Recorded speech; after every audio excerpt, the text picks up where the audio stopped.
Esta es Uniminuto Radio, HJKU, en Bogotá en los 14:30 AM y en Colombia y el mundo a través de uniminutoradio.com.co. También en Facebook, Twitter e Instagram a través de @Uniminuto Radio. La radio universitaria está aquí.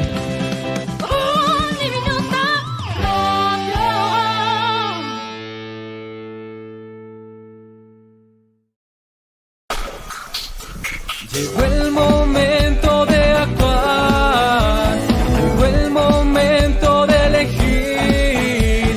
Colombia aquí ahora, Colombia aquí ahora.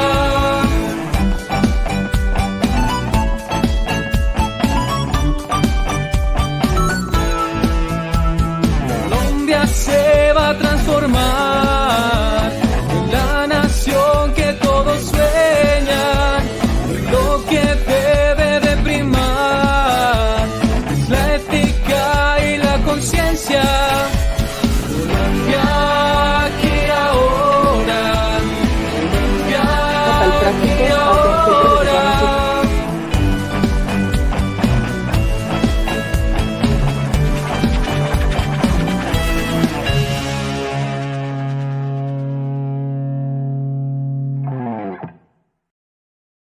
Nos unimos para promover la información, el conocimiento y la discusión sobre las elecciones nacionales de 2022. Foro Nacional por Colombia, Capítulo Región Central y Uniminuto Radio, la radio universitaria presentan Colombia aquí y ahora.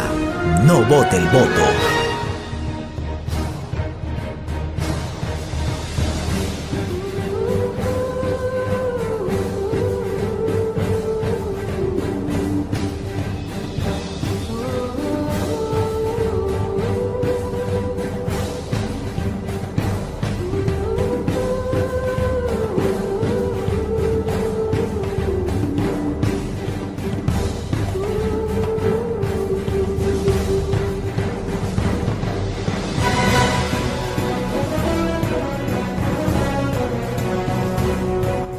Muy buenos días para todos. A nombre de Uniminuto Radio y la Fundación Foro Nacional por Colombia, capítulo Región Central, les damos una calurosa bienvenida a este debate virtual. Mi nombre es Néstor Ballesteros y los saludamos desde las instalaciones de Uniminuto en la calle 80 con avenida Boyacá en la ciudad de Bogotá. Uniminuto Radio y Foro Nacional por Colombia han unido esfuerzos para implementar la campaña No Vote el Voto. Esta campaña busca adelantar acciones de pedagogía ciudadana sobre la importancia del voto consciente e informado y busca informar sobre lo que está en juego en estas elecciones 2022. En el caso del Congreso, las elecciones están cerca. Se realizarán el próximo 13 de marzo. La ciudadanía tendrá la oportunidad de elegir al Senado y a la Cámara de Representantes para los próximos 4 años. Y esta será la que tendrá la responsabilidad de promover las leyes que va a sacar el país de la pandemia, fortalecer la democracia y avanzar hacia la paz y hacia el bienestar de la población. Este es el primero de 4 debates que tenemos preparados con candidatos y candidatas al Senado y la Cámara de Representantes. ¿Qué buscamos con esto? Visibilizar las propuestas de los partidos y movimientos políticos que participan en la elección del Senado y Cámara de Representantes, al menos en Bogotá. Generar un espacio para que la ciudadanía conozca las apuestas de los candidatos y las candidatas sobre temas prioritarios de interés general para la ciudad y para el país. También buscamos proporcionar a los potenciales electores elementos de juicio para contribuir a la toma de decisión para garantizar un voto consciente e informado. Además, buscamos propiciar un espacio de diálogo con las y los participantes para resolver dudas e inquietudes relacionadas con las propuestas y las apuestas de los candidatos. Hemos invitado a Mario Freddy Martínez de la Fundación Foro Nacional por Colombia, capítulo Región Central, a quien quiero saludar a esta hora de la mañana. Bienvenido, Mario.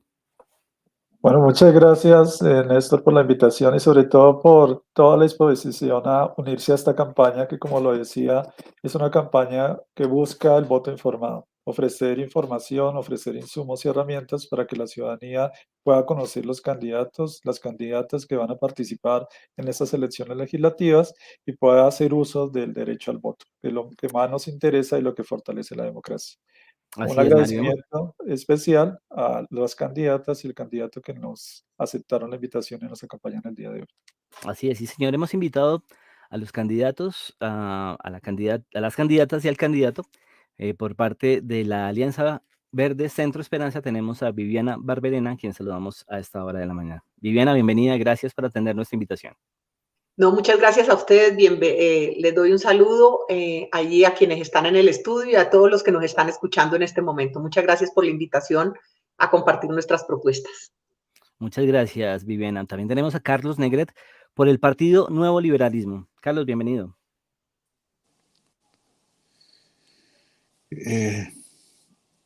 No sé si me escuchan, estoy haciendo un esfuerzo porque no tengo una buena conexión. Lo vemos y lo escuchamos perfectamente. Bueno, gracias a Dios.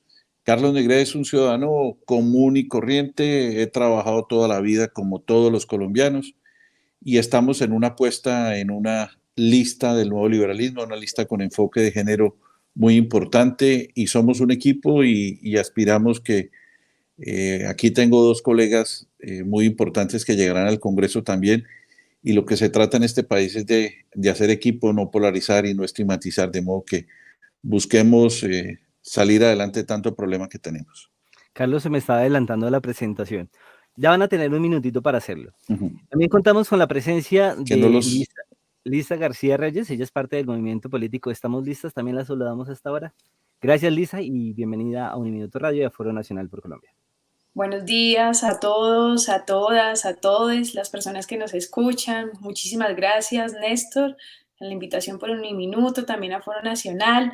A Mario, gracias por esta invitación a debatir y a compartir nuestra propuesta de una transformación desde las mayorías sociales para este país que tanto la necesita.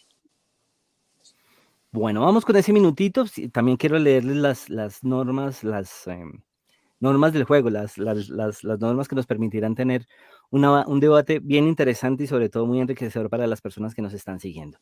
Les vamos a dar un minuto a las candidatas y al candidato para que puedan presentarle a la ciudadanía en el debate lo que es su trayectoria. Y bueno, también agradecemos la intervención de las candidatas. Entonces, empecemos en el orden inverso. Empecemos con Lisa García para que nos cuente quién es ella y bueno, cuál es su aspiración para el Senado de la República. Bien, muchas gracias. Yo soy Lisa García Reyes, hago parte de la lista cerrada al Senado del primer movimiento político de mujeres de Colombia. Hago parte de lo que será la primera senaduría feminista y colectiva de este país y de lo que será el primer partido político feminista y de mujeres de Colombia y de América Latina. Fui elegida por mis compañeras del movimiento, estamos listas en un proceso de democracia interna que nos llevó a ser 11 candidatas al Senado. Nosotras 11 estamos representando o somos representativas de por lo menos 20% de nuestra lista de mujeres afro, 20% es de mujeres que históricamente han estado subrepresentadas en el Congreso, de departamentos subrepresentados, 20% somos lesbianas, bisexuales o trans y el otro 40% son de compañeras que no corresponden, digamos, que no se identifican con ninguna de las otras categorías. Yo soy una mujer feminista, una mujer trabajadora que voy a cumplir 40 años recientemente, soy hija de obreras, de campesinas, trabajadora, activista del movimiento LGBT hace unos 20 años, también activista y feminista del trabajo pues en las calles y todo lo que tiene que ver con la reivindicación de nuestros derechos. Soy doctora summa cum laude en Ciencias Sociales y Jurídicas, psicóloga, magíster en género, especialista en investigación social. He trabajado en lo público, he trabajado en la cooperación internacional, he trabajado en los movimientos sociales y esa soy yo en términos generales, pero lo más importante para mí de presentarles es que yo soy parte de un colectivo, nosotras somos una apuesta colectiva que muestra desde la imaginación política que la política debe trascender los personalismos, los proyectos individualistas, los proyectos que borran, digamos, la posibilidad de conseguir una transformación de las estructuras y eso solo se consigue desde el trabajo colectivo, desde la apuesta transformadora que reconozca esa necesidad de cambio. Gracias, Lisa. Vamos en el orden inverso. Vamos otra vez con Carlos Negret por el Partido Nuevo Liberalismo, con su presentación. Muchas gracias y un saludo a Viviana y a Lisa, a usted, Néstor y a Mario. Estoy teniendo dificultades de conexión, entonces por eso he apagado la cámara a ver cómo nos va. Lo escuchamos bien. Carlos Negret, como les digo, es un ciudadano común y corriente. Voy a cumplir no tan poquitos años como los que tiene Lisa. Este año cumpliré 60 años. Estoy listico, como dicen las mamás. Trabajé toda mi carrera, trabajé toda mi vida. Soy huérfano desde muy pequeño, desde los 10 años de padre y madre, pero siempre trabajé muy fuerte con mis hermanos y con mi hermana y logramos salir adelante. Y ese es el trabajo que ha hecho la gran mayoría de los colombianos. Y tenemos que trabajar que aún en la adversidad y aún en la diversidad podamos salir adelante. De modo que yo, muy complacido de compartir este panel con mis compañeras del Senado, que las veo allá en el Congreso de la República. Y yo desde el trabajo que hice 4 años, donde fui defensor del pueblo, pero acompañé mucho a las mujeres, a los grupos minoritarios, y siempre trabajamos muy bien, y me volé la cuota de mujeres y lo logramos, y me siento muy complacido agradeciendo al foro y a Uniminuto de permitirme dar mis expresiones, y si me equivoco no se preocupen, corríjame, que en este país lo que necesitamos es corregirnos con respeto. Muchas gracias, Carlos. Ahora vamos con la presentación de Viviana Barberena. Ella es de la Alianza Centro Esperanza, Alianza Verde Centro Esperanza, perdón. Bueno, muchas gracias y un saludo también a todos mis compañeros de mesa. También espero que nos encontremos en el Senado. Yo soy una caleña, vallecaucana, vecina de nacimiento aquí de Carlos Negret, él en Popayán seguramente, yo en Cali. Estudié Derecho, Filosofía, con una maestría en Administración Pública, y llevo más de 30 años trabajando en todos estos temas de la gestión pública, con mucho énfasis en la gestión territorial, tratando de que de verdad ese ejercicio de la descentralización y la autonomía territorial sea un ejercicio real y posible para todas las regiones de Colombia, que ayude a contener la inmensa inequidad territorial que tenemos, de tal manera que nos convirtamos en un país lleno de oportunidades y despejemos un poco ese manto de la desigualdad que nos ha hecho tanto daño. Por otro lado, pues he acompañado al profesor Antanos Macos a lo largo de muchos años en la política, y soy una convencida de que la cultura ciudadana es algo que debe seguir estando en la esencia de la política. Creo que él nos transformó de manera definitiva la manera como se hacía política, y probó que no todo vale, que sí se puede de otra manera, y algunos principios básicos que yo creo que son importantes, como la vida es sagrada en su sentido más amplio, los recursos públicos son sagrados, necesitamos en ese sentido, digamos, volver a esos valores que han hecho una política diferenciadora.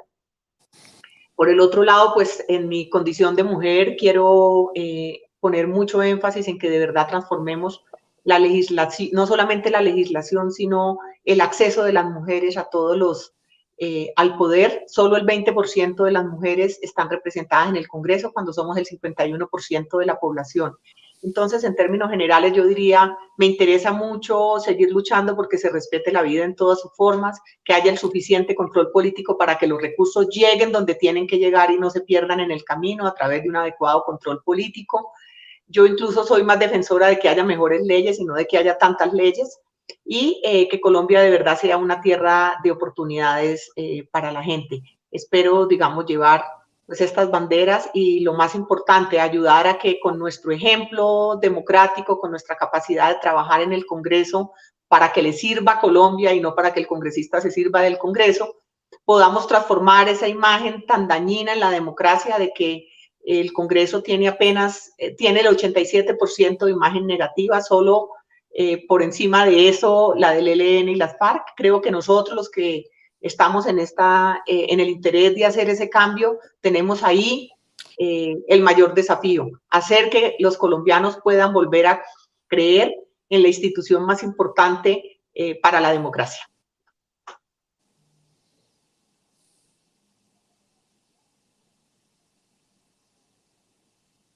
No estamos oyendo. No Yo por lo menos no lo estoy oyendo. Tiene cerrado el micro, Néstor.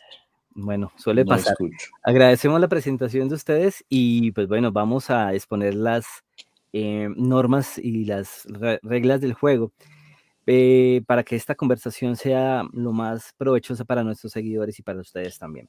Preparamos 3 temas que son de interés para la ciudadanía: seguridad, reactivación económica y movilización ciudadana. Cada uno de estos temas tendrá unas preguntas para motivar el debate. Cada candidata y el candidato tendrá 2 minutos para responder las preguntas preparadas y luego de terminada la ronda de respuestas, daremos 5 minutos para réplicas y para responder los comentarios de nuestra audiencia, el público, y que sigue este debate virtual. También agradecemos a las candidatas y al candidato ceñirse al tiempo estipulado para que sus intervenciones pues sean lo más concretas posibles, y en la pantalla apareciera un reloj que era visible el conteo del tiempo para cada una de las intervenciones. Quiero darle paso a mi compañero Mario Martínez de Foro Nacional por Colombia para que empecemos a hablar de este primer tema, el tema de seguridad. Para este primer tema tenemos estipulados más o menos unos 20 minutos, de manera que, pues Mario, démosle la bienvenida y el paso a este tema que tiene que ver con seguridad. Bueno, muchas gracias, Néstor. Este tema de seguridad, ¿por qué lo seleccionamos? En los diferentes escenarios de discusión, especialmente con jóvenes y con otras poblaciones, ha salido muy fuerte la preocupación por la seguridad en el país. Hemos presenciado un escenario donde la población se siente más insegura, donde hay unos hechos que en diferentes territorios dan cuenta de que el Estado no está teniendo la capacidad de afrontar los diferentes retos de inseguridad, de delincuencia que hay en este momento, y sobre todo la ciudadanía se siente desprotegida frente al Estado. Por eso hemos elegido este tema y hemos querido conversar con las candidatas y el candidato al Senado. ¿Cuál es la propuesta? ¿Qué hacer desde el Congreso para ayudar, para contribuir a que la seguridad mejore, a que sea más efectiva, a que el ciudadano se sienta mucho más relacionado con las fuerzas públicas, especialmente con la policía? ¿Cuáles serían las propuestas que ustedes implementarían de llegar al Congreso en esa materia? Hemos preparado una primera pregunta. Hay una sensación de descoordinación entre las autoridades locales y la autoridad nacional en términos del manejo de la seguridad. Se ha hecho mucho más evidente en el manejo de la movilización, pero también en diferentes hechos específicos que han ocurrido en los últimos días y sobre todo en el último año. ¿Qué hacer desde el Congreso para mejorar esa coordinación, para que sea una acción mucho más efectiva, coordinada, para que el ciudadano sienta que hay una ruta dialogada, coordinada, articulada desde el Estado para abordar los retos de la seguridad en Colombia? ¿Cuáles serían, digamos, las propuestas que ustedes implementarían, plantearían o liderarían de llegar al Congreso? Quería comenzar esta pregunta con Lisa. Después iríamos intercambiando pues, en las siguientes que quedan en este tema. Le recordamos 2 minutos para la intervención y luego seguramente habrá más oportunidad de ampliar, de comentar y de conversar.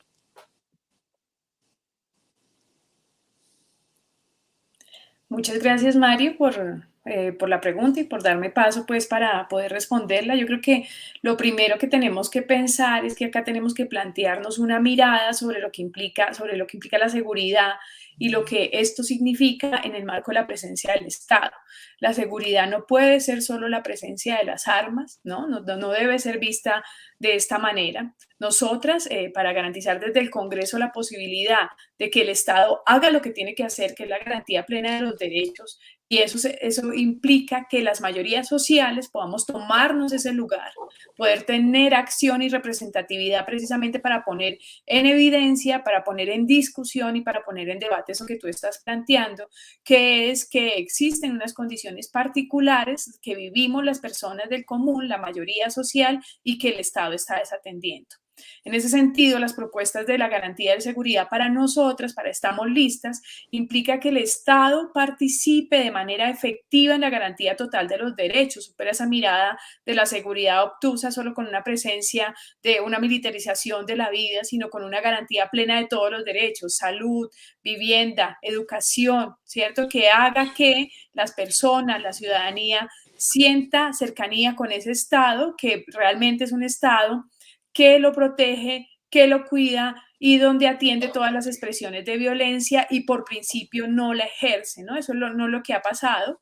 El Estado también ha ejercido la violencia y por eso hay esa desconfianza, digamos, profunda en la ciudadanía.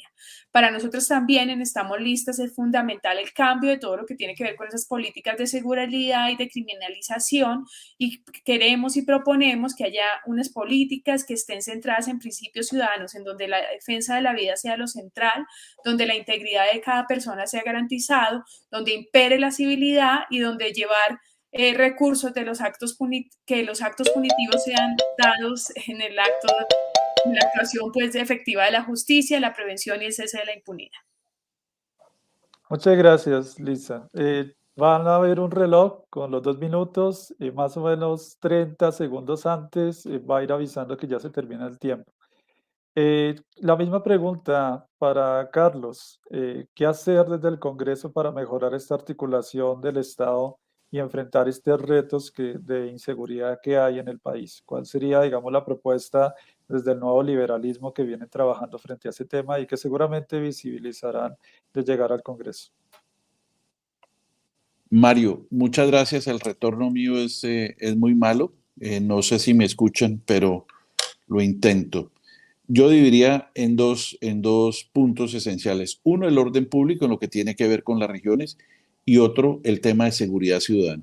En lo que tiene que ver con el orden público, yo soy un conocedor y allá convocaré a los compañeros del Congreso y a mis compañeras del Congreso y a la bancada del nuevo liberalismo para que desde territorio pensemos si es importante, como lo pienso yo hoy, que debemos buscar la paz con el ELN, volvernos a sentar en Cuba, volvernos a sentar donde quieran, para buscar mecanismos de lograr que el ELN y Paulito y Bateman y todos estos señores dejen a la sociedad tranquila.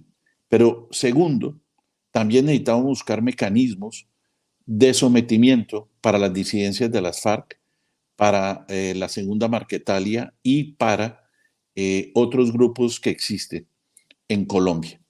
Esa es la única manera de poder lograr paz en las regiones. Y lo que tiene que ver con la seguridad ciudadana, creo que debemos buscar mecanismos que nos permitan transformar desde el patrullero hacia el general la Policía Nacional. Realmente debemos retornar a la inteligencia. En este país se acabó la inteligencia, no hay inteligencia en las fuerzas militares ni en la Policía Nacional, y creo que hay que hacer una gran transformación de la Policía Nacional para lograr que uno se sienta seguro con la Policía Nacional y se sienta seguro con que uno puede caminar por cualquier ciudad de este país y no sea sujeto de ningún robo, de ningún atraco y de ninguna vulneración de los derechos. De modo que en estos 2 minutos sucintamente serían mis puntos del nuevo liberalismo. Muchas gracias, Carlos. Has estado muy bien con el tiempo. Viviana, la misma pregunta, desde la Alianza Verde, pues seguramente en las diferentes discusiones programáticas, en las propuestas que están pensadas para llegar al Congreso, bueno, al Senado, ¿cuáles serían esos temas que se deberían abordar allí para mejorar esa articulación institucional del Estado? Bueno, ya algunas de las cosas que creo que son importantes las han dicho quienes me antecedieron. Obviamente, pues por un lado el estallido social mostró que, digamos, estamos ante una situación social muy compleja que no se puede resolver utilizando la represión. Por otra parte, el comportamiento del conflicto armado y la seguridad ciudadana, digamos, son distintos, mientras en las ciudades hay en seguridad ciudadana una percepción altísima de más del 40% de que nos sentimos inseguros. En lo rural, en punto al tema estrictamente ciudadano, baja muchísimo, pero hay una percepción y una realidad muy grande de que ellos están pues muy afectados por el tema de conflicto armado, y en ese sentido pues son dos cosas distintas. Nosotros como congresistas no tomamos esas decisiones de política. La policía, pues ustedes saben, es un órgano que depende del nivel central del Estado, pero creo que nosotros sí estamos llamados a hacer los debates políticos necesarios para que se tomen medidas importantes. Miren, lo primero, yo sí creo que urge una reforma de la policía, porque sin policía, pues nosotros no tendríamos seguridad, pero los ciudadanos ahora no confían en la policía. Entonces, como lo decía Carlos, creo que ahí hay que mirar un aspecto fundamental, que significa revisar desde el estatus que tiene el policía en el nivel más bajo hasta lo más alto. Pero también creo que hay que hacer un ejercicio de confianza ciudadana, hay que hacer que esa credibilidad sea real. Miren, yo ahí quisiera volver a retomar lo que Antanas Mockus hizo como experimento social en Bogotá. Él pasó de tener 70 homicidios por cada 100.000 habitantes a tener 20 por cada 100.000 habitantes. Y yo creo que a eso tenemos que volver. Hay que hacer la mezcla de cultura ciudadana, hay que relegitimar a la policía, hay que hacer procesos de desarme para que la gente pueda volver a confiar en sus instituciones. Y definitivamente no al... Bueno, muchas gracias, Viviana. Ya vamos a tener un tiempo adicional para seguir profundizando este tema, pero también me están acá preguntando por las redes sociales las personas que siguen el debate y me están diciendo insistentemente, bueno, hoy tenemos dos mujeres que han planteado de manera muy fuerte la necesidad de considerar el enfoque de género y los enfoques diferenciales a la hora de abordar las acciones del Estado. Y en este tema de seguridad sí que es importante. Digamos, las mujeres han sufrido una serie de vulneraciones, digamos, hay una deficiencia en el enfoque de género cuando se habla de seguridad, no se sienten representadas, visibilizadas, y quería incorporar esta pregunta también como para ir pues incluyendo lo que llega del público que está a esta hora en este debate virtual. ¿Cuáles serían las propuestas específicas para mejorar esa o incluir ese enfoque de género en una política, en una acción del Estado sobre la seguridad, una acción que sea integral y que incluya la visión, que incluya los problemas de las mujeres, pero también las salidas a los problemas que tienen las mujeres cuando se habla de seguridad en Colombia? Comenzaría por Viviana, que terminó, y para darle la palabra. Bueno, mire, yo creo que en la perspectiva de ese enfoque, digamos, integral, ha habido muchas propuestas que terminan conduciendo como a una cierta segregación y yo creo que ese no es el camino para lograr que haya mayor seguridad. Es cierto que precisamente por toda esa estructura, yo diría, de pensamiento machista que tenemos en nuestra sociedad, pues las mujeres nos sentimos mucho más inseguras porque realmente la condición de debilidad en la que se ve a la mujer hace, digamos, que sea sujeto, digamos, de más ataques, aparte de eso. Yo creo que una cosa que sería realmente muy interesante que podrían implementar en la policía es de verdad hacer un enfoque, por un lado un enfoque de género, pero por otro una invitación a las nuevas masculinidades. Eso transformaría mucho la manera de actuar de la policía en relación con la ciudadanía y ahí yo creo que nosotros podríamos producir un cambio muy grande. Vuelvo al tema digamos, de la experimentación social. Recuerden que cuando se hizo el experimento con mujeres que salíamos a la calle en la época de Antanas Mockus, cuando éramos solas mujeres, la violencia contra las mujeres disminuía de manera radical. Entonces, yo creo que este tipo de cosas deben ser implementadas y algo que se me quedó por decir, pero que yo creo que es muy importante. Yo creo que el problema, digamos, de la seguridad no se resuelve con inflación punitiva. Es decir, el código que se estableció ahora lo que hizo fue poner nuevos delitos, nuevas penas, y yo creo que por ese camino no llegamos a la protección que nosotros necesitamos. Yo creo que para las mujeres habría que hacer una transformación en la manera como se concibe esa relación y eso contribuiría mucho, además de las estrategias de cultura ciudadana.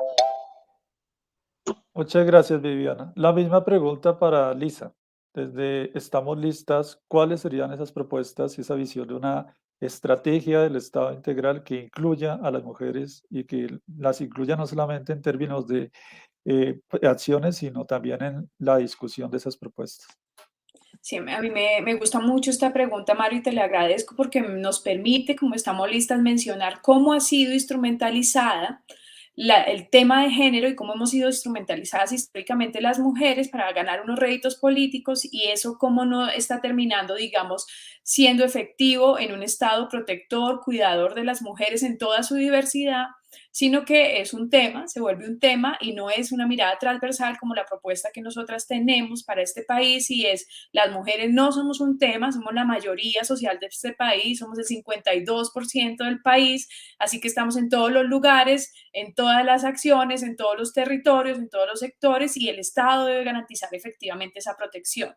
Particularmente, el tema de la seguridad es una mirada también que se cree que es neutra, ¿no? Como que se puede hacer una política de seguridad que no tenga una mirada en razón de las experiencias propias de las personas, y particularmente en el tema de las mujeres, nosotras hemos vivido históricamente una violencia que es cotidiana, que es silenciada y que ha sido ejercida particularmente sobre nosotras, las mujeres, pero también sobre las niñas, sobre los niños y sobre las personas disidentes sexuales. El Estado debe garantizar de manera efectiva todos los derechos de las mujeres, y esa garantía efectiva de todos los derechos no es, digamos, una propuesta baladí, sino es el reconocimiento de cómo nosotras vivimos violencias en el ámbito privado, pero no es la única, que a veces es otro tema que digamos que se ha dado, y es que solo vivimos violencias en el marco de la casa. No, no es, las violencias sobre nosotras se ejercen en el marco de lo público, de lo privado, de lo laboral, del escenario educativo, del escenario comunitario, y unas y a otras se van alimentando y van generando mayor exclusión de discriminación y discriminación hacia nosotras. Es por eso pues que nosotras proponemos una reforma profunda a todos los mecanismos de atención a las violencias basadas en género contra las mujeres y en general a las violencias ejercidas hacia nosotras. Gracias, Lisa. Carlos, la pregunta también desde el nuevo liberalismo, y nos ha mencionado, es una lista que incluye la paridad de género, pero seguramente también allí se ha discutido este tema de cómo desde la seguridad una estrategia, un enfoque integral que incluya a las mujeres y que, digamos, de verdad genere respuestas frente a los problemas que enfrentan. Mario, muchas gracias por la pregunta. Yo comparto lo que dicen mis colegas. Yo quiero decirle que en Colombia realmente lo que ha habido es una violencia estructural contra las mujeres siempre, en la casa, en el trabajo, en todos lados. Y tenemos que hacer acciones como las que yo hice como defensor. La gran mayoría, repito, el 60%, 62%, fueron mujeres las directivas de la entidad. Y así como el enganche, preferiría siempre que fueran mujeres. Pero hay que hacer acciones concretas, como la dice Paula Moreno en un libro que se llama En Brujas, de una periodista que se llama Claudia Palacios. Se sentó en una junta directiva y era la única mujer y dijo: mientras no haya otra mujer aquí, yo no me siento. Y ese trabajo tenemos que hacer de la mano de los hombres, de las mujeres. En este país tenemos que empezar a vernos iguales si no nos estamos viendo. Y yo le quiero contar un caso típico de machismo en la Policía Nacional. Yo quise tener y me mantuve en tener una mujer que fuera la jefe de seguridad mía. El comandante en ese momento me dijo: no, doctor Negrete, señor defensor, le tengo otros. Le dije: mire, necesito esta señora que quiero que me cuide. Lo logré, pero realmente tenemos que ser mucho más agresivos. El informe que nosotros hicimos sobre el esclarecimiento del 8 y 9 de septiembre para Naciones Unidas, la violencia contra las mujeres fue grandísima. La violencia en el año 2020 contra las mujeres fue muy grande. De modo que tenemos que entrar a las instituciones, tenemos que entrar a la policía, tenemos que entrar a las casas, tenemos que entrar al servicio público a hacer respetar a las mujeres. Gracias, Carlos. Teníamos una segunda pregunta preparada para este tema de seguridad. Hay también una discusión y un debate muy grande sobre el tema de la infraestructura carceraria. Digamos, hay unas deficiencias estructurales en términos de esa estructura, hay unas deficiencias en términos de cómo se enfrenta el proceso de resocialización de las personas que están en las cárceles, y sobre todo cómo desde allí digamos, es un escenario que impulsa en algunos casos la reincidencia en el delito. Desde el Congreso, desde las diferentes visiones que tienen ustedes como candidatas y candidatos al Senado, ¿qué hacer para mejorar esa infraestructura, para que la cárcel sea, digamos, el sistema penitenciario sea un espacio, un escenario de resocialización y que además de eso permita que la ciudadanía o que las personas que están allí tengan una oportunidad distinta o una alternativa una vez culmine su pena? ¿Cuáles serían las propuestas que ustedes plantearían? Quería comenzar este espacio por Carlos, que nos planteara desde el nuevo liberalismo qué propuestas concretas tiene frente a ese tema. Mire, muchas gracias. Las cárceles en Colombia no funcionan y yo estoy aquí con dos lideresas, con dos mujeres muy fuertes. No funcionan menos para las mujeres. Lo que yo vi en las cárceles de Bellavista, de Riohacha, donde en el patio 7, si mal no estoy, hice acostar a todo el mundo a las 10 de la mañana, el tema de hacinamiento es un tema que genera todas las inequidades y todos los problemas que usted se pueda imaginar. El sistema penitenciario en Colombia tiene dificultades enormes, por supuesto, la gran mayoría es de orden financiero, y no estoy hablando de cuando se roban la plata. Yo lo pude observar como defensor del pueblo. El gran problema que tenemos en las cárceles son las autoridades territoriales, porque ellos tienen una obligación legal de asumir el costo los alcaldes de los PPL, de las personas privadas de la libertad, para financiar los sindicatos y no lo hacen. Hay que ponerle lupa a eso y generar responsabilidades disciplinarias. Pero sin duda, lo más urgente, como lo decía Viviana ahora, es un viraje en nuestra política criminal. ¿Para dónde queremos que vaya el derecho penal? ¿Para la represión o para la prevención? Yo creo y esperamos que sea para la prevención. ¿Por qué? Porque no tenemos que seguir inflando el derecho penal ni las penas. Con eso no hemos logrado nada. Es decir, necesitamos imposiciones efectivas a penas graves para desincentivar la comisión de esas conductas. Por ejemplo, los temas que tienen que ver con lesa humanidad, violación de derechos humanos. Por otro lado, la de las niñas y adolescentes. Pero también lo que necesitamos aumentar para cerrar es la efectividad del sistema judicial. Tenemos que hacerlo efectivo y eso se hace con recursos. Y no buscar que todas las conductas deban ser punitivas, sino que tenemos que buscar que sean reparadoras. Gracias, Carlos, por su respuesta y la misma pregunta para Viviana. ¿Cómo mejorar y qué papel puede cumplir el Congreso en mejorar las condiciones, la infraestructura de las cárceles que sean un escenario de resocialización y no de reincidencia en el delito? Bueno, pues realmente como en el Congreso creo que se puede contribuir desde dos puntos de vista, sería mi manera de verlo. Lo uno, digamos, hacer los suficientes debates políticos, y en eso es una cosa de la esencia del Congreso, los suficientes debates políticos sobre nuestro sistema carcelario. Yo creo que ya va siendo hora de que en serio nos pongamos a pensar cómo vamos a hacer una transformación. Es decir, lo que se requiere es un cambio filosófico en torno a la resocialización.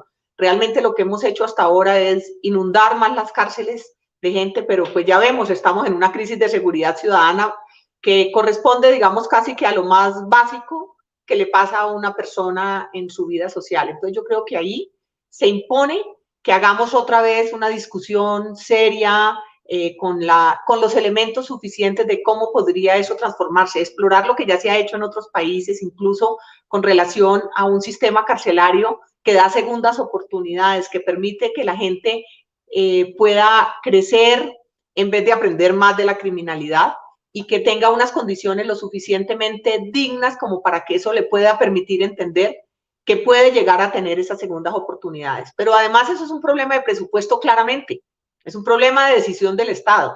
Y en eso, digamos, habría que ver si el país va a hacer una apuesta para que ese cambio filosófico que tiene que ver con el sistema carcelario se traduzca en que realmente vamos a hacer un mejoramiento del sistema. Porque es que con pañitos de agua tibia, pues eso va a ser imposible. Los alcaldes les dicen hagan ustedes las cárceles, los alcaldes no tienen con qué hacer las cárceles y mucho menos hacerlas en buenas condiciones. Es un asunto también de dignidad de quienes están allí. Necesitamos una reforma también del IMPEC. Vemos, digamos, el exceso de permisividad frente a quienes dentro de las cárceles tienen algunos privilegios. Así que creo que hay que pensar estructuralmente en la reforma. Gracias, Viviana. Y bueno, terminamos este segmento con Lisa. Y estamos listas. ¿Cuál sería esa propuesta o cuáles serían esos temas que impulsarían en el Senado frente al tema de la infraestructura de las cárceles? Sí, a nosotros nos parece desde Estamos Listas, primero poner sobre el escenario y la discusión nacional el debate sobre lo que implican las políticas de seguridad en este país, las políticas militaristas de seguridad y de quiénes son, quienes han sido, digamos, acaparados por esas políticas y cuáles son las personas que están en las cárceles. Ahí me gustaría mencionar como, por ejemplo, el 45% de las mujeres que están en las cárceles fueron detenidas por experiencias relacionadas con microtráfico, ¿cierto? Con porte de pequeñas cantidades de estupefacientes y que el 54%, por ejemplo, de las mujeres que están en la prisión o en privadas de su libertad han sido detenidas porque los delitos los habían cometido por razones relacionadas con su vulnerabilidad económica. Entonces, para nosotros, desde una perspectiva antimilitarista, la cárcel efectivamente o la privación de la libertad no es necesariamente la alternativa de país que debemos proponer. Nosotras creemos que el castigo y la limitación de la libertad no son provechosas a la hora de garantizar los derechos y la justicia. Y sobre todo tenemos allí una mirada muy clara y es que quienes están, las personas que están privadas de la libertad son personas que resultan ampliamente afectadas en razón de su pertenencia étnica, de su clase, de su origen y por supuesto de su género.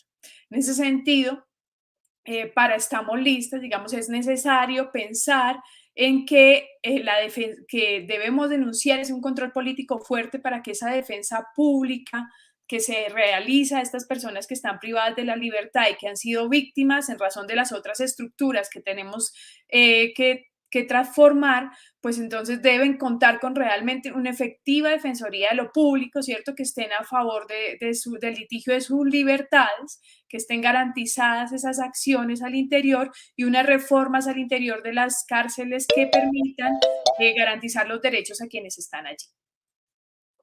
Muchas gracias, Lisa. Bueno, terminamos este primer segmento. Son 3 preguntas. Seguramente habían otras para abordar, pero pues eran las más importantes que desde diferentes escenarios y desde diferentes espacios que hemos tenido, pues querían abordar en este espacio, sobre todo con las candidatas y los candidatos al Senado. Quería aprovechar, antes de entrar al segundo bloque, que pudiéramos hacer un espacio de réplicas, un espacio de complemento de lo que ustedes nos han planteado, seguramente algunos temas que consideran que son complementarios y que también son importantes señalar y que pues les gustaría también profundizar. ¿Cuál es la regla? Le daría 1 minuto y medio a cada una de las candidatas para que nos pudiera exponer, bueno, en qué está de acuerdo con el otro candidato o la otra candidata, qué diferencias, digamos, puede haber entre cada una de las propuestas que nos han presentado en materia de seguridad y, como les decía, algunos temas que quisieran profundizar que seguramente por el tiempo no lo han podido hacer en materia de este componente. Quería comenzar con Carlos, nuevamente. 1 minuto y medio para la intervención. Mire, Mario, muchas gracias. Tengo muy mal retorno. Lo importante es que ustedes me escuchen. A mí que me quedó, en especial en esta última pregunta, el tema de la infraestructura. Yo visité la gran mayoría de cárceles de este país y las condiciones son infrahumanas. No hay derecho que un ciudadano colombiano viva en las condiciones que viven en las cárceles de Colombia. Yo fui cónsul de Colombia hace 30 años y las cárceles son iguales en todos lados, pero en los Estados Unidos por lo menos tienen unas buenas condiciones. Es durísimo estar por allá, el maltrato es muy duro, pero son por lo menos limpias. En que eso quería decírselo porque yo lo he vivido. Me parece que en lo que habla mis colegas Viviana y Luisa, no podemos decirnos unas mentiras. Tenemos que trabajar en enfoque de género transversal, el enfoque de género en todas nuestras actividades, en las actividades de seguridad, en todas las actividades, igual que tenemos que hacerlo en los temas de derechos humanos. Cuando no hay enfoque de género, hay violación de derechos humanos. De modo que si trabajamos juntos, si trabajamos los 3 juntos y nuestras bancadas, sé que lo vamos a poder lograr y hacer, como decía Viviana, controles políticos a las cárceles. El espacio para Viviana también. Bueno, yo creo que aquí es la suma de propuestas que me parece, digamos, son interesantes y enriquecedoras. Creo que el país ha debatido mucho sobre el tema carcelario y la verdad, pues cada vez nos damos cuenta de que las cárceles están más congestionadas, la gente se siente más insegura en las calles, las alcaldes dicen, miren, nosotros no podemos meter a nadie a la cárcel porque los jueces no lo hacen. Un poco este último código que se llama de seguridad ciudadana, trató de hacerlo, pero creo que lo terminó haciendo muy mal hecho. Yo creo que ahí hay varias cosas. Yo creo que los problemas sociales no se resuelven mandando a la gente a la cárcel, y en eso coincido con Lisa, pues o sea, y porque además uno ve, digamos, al que logra comprarse a los guardas en la cárcel hace hasta fiestas. Pero mientras tanto, la señora, volviendo el cuento de la gallina, que digamos se robó algo por estricta necesidad, pues le cae como todo, tiene que soportar todo el peso de la indignidad de estar en unas cárceles que son infrahumanas.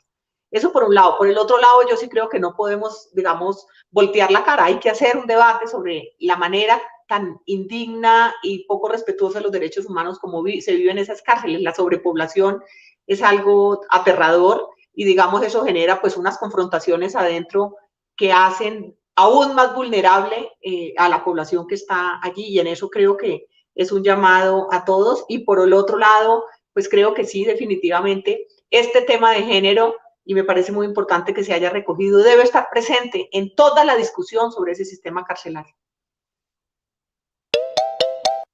Ana, de verdad que les agradezco, han sido muy, muy respetuosos y respetuosas del tiempo, y eso nos va a ayudar seguramente a tener un debate con otros asuntos y otros temas que son importantes para la ciudadanía que nos sigue en redes. Terminamos con Lisa.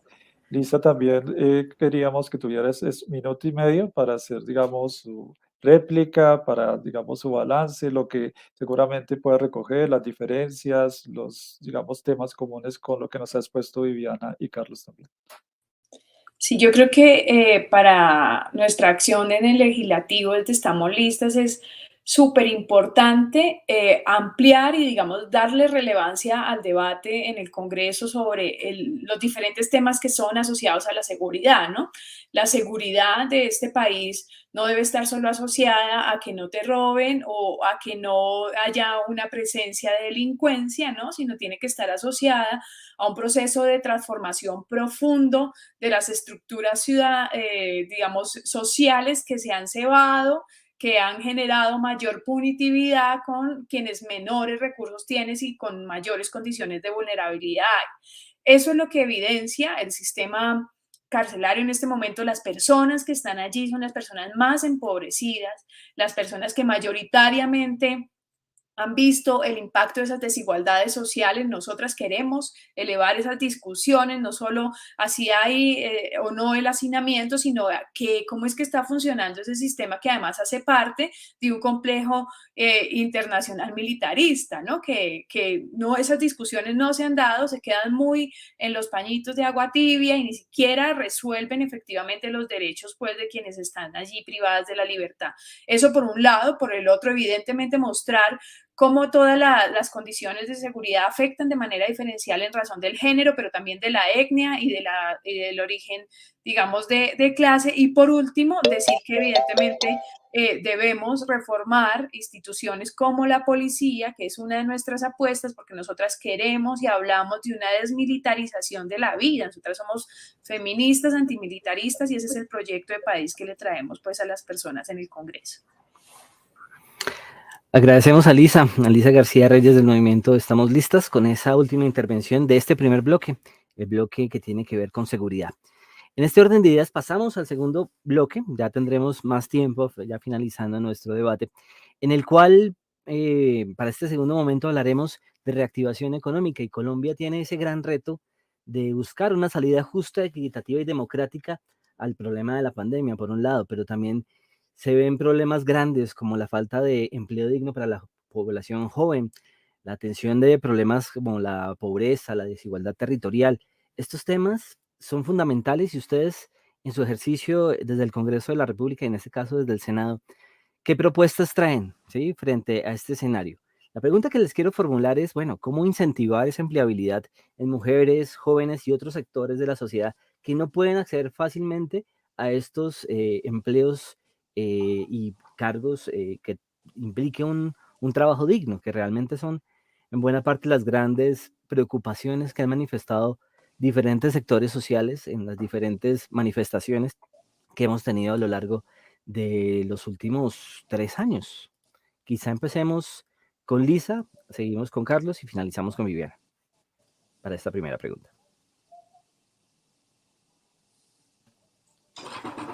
Bien, a mí me gustaría, bueno, empezar diciendo cómo este gobierno ha sido incapaz de generar efectivamente las medidas que atiendan a la mayoría de la población social, que en este país sabemos que la mayoría de la población social o la mayoría de los hogares que integran este país son hogares en donde la mujer es la cabeza de la familia, la mujer es que sustenta toda esa posibilidad pues de la vida en lo cotidiano de las personas. Así pues que nuestra visión básicamente se centra en hacer que el Estado cumpla efectivamente las normatividades que les garanticen los ingresos a mujeres jóvenes y a las personas en cualquier, digamos, condición de vulnerabilidad. Allí creemos que es súper importante promover una reforma fiscal que tenga esa mirada, digamos, práctica y concreta de quiénes son los que sostienen la vida en lo cotidiano en este país. Por otro lado, necesitamos fortalecer todas esas industrias en donde son protagónicas las mujeres, las industrias manufactureras, las industrias turísticas, todo el ejercicio de las economías circulares y, por supuesto, para nosotras es fundamental apostar a un Estado que sea garante de derechos, en donde reconozca el trabajo reproductivo de las mujeres como un trabajo valioso que sostiene y que, según los cálculos de la encuesta nacional de cuidado, podría, si se contabilizara, ser el 20% del Producto Interno Bruto del país.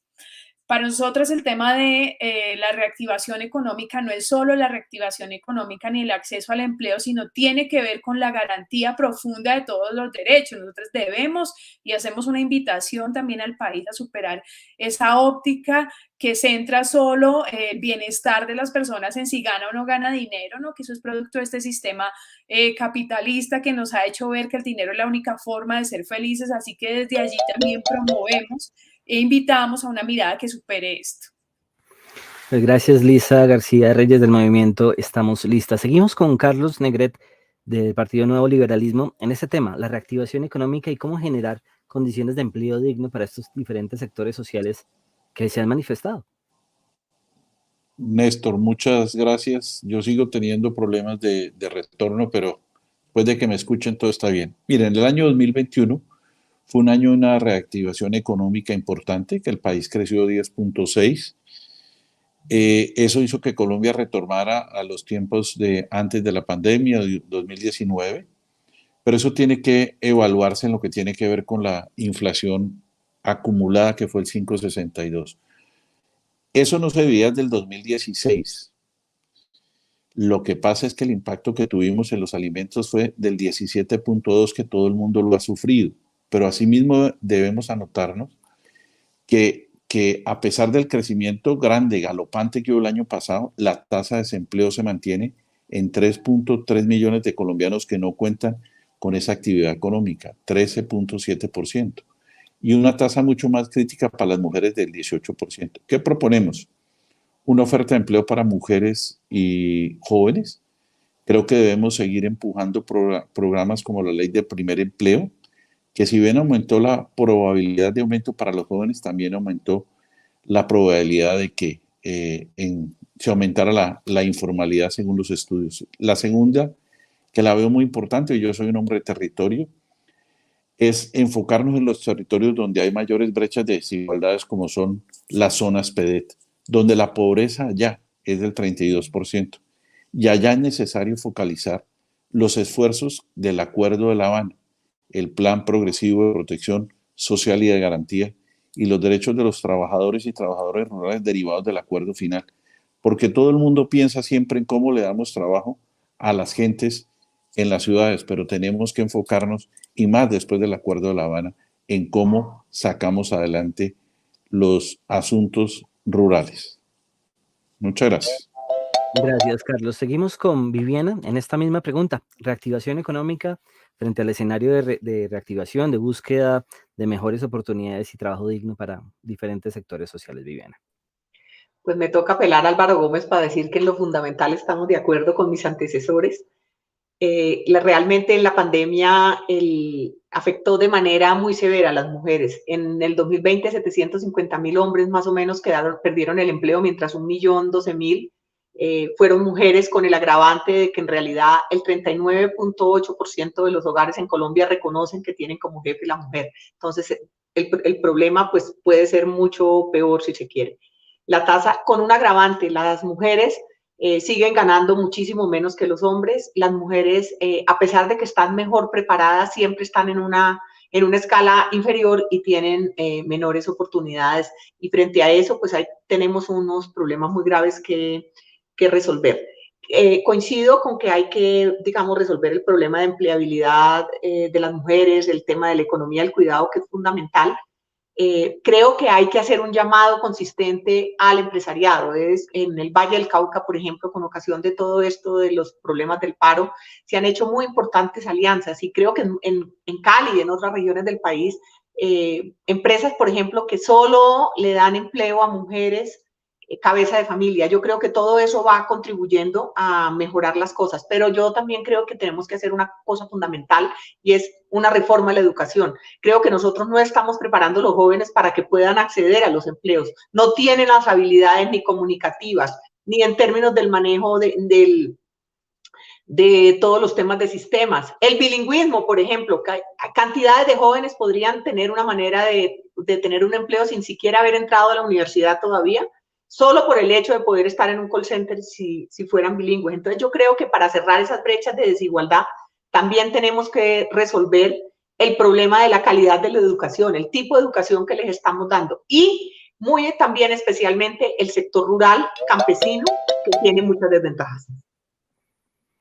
Bueno, Viviana, muchas gracias. Vamos con esta segunda pregunta, que ya empieza como a complejizar más el tema de la reactivación económica, y tiene que ver con, bueno, la pandemia. Ustedes lo acaban de referirse, ¿no? Muchas cifras. El DANE habla de un 42% de población que tiene al menos una necesidad básica insatisfecha. Y en ese orden de ideas, ¿cuáles son esas propuestas desde su partido, desde su movimiento, para contribuir desde el Congreso a la disminución de la pobreza? Ya vamos como desarrollando y desmenuzando un poco más el tema de la reactivación con esta pregunta. Empecemos de atrás para adelante. Empecemos con Viviana Barberena. 2 minutos.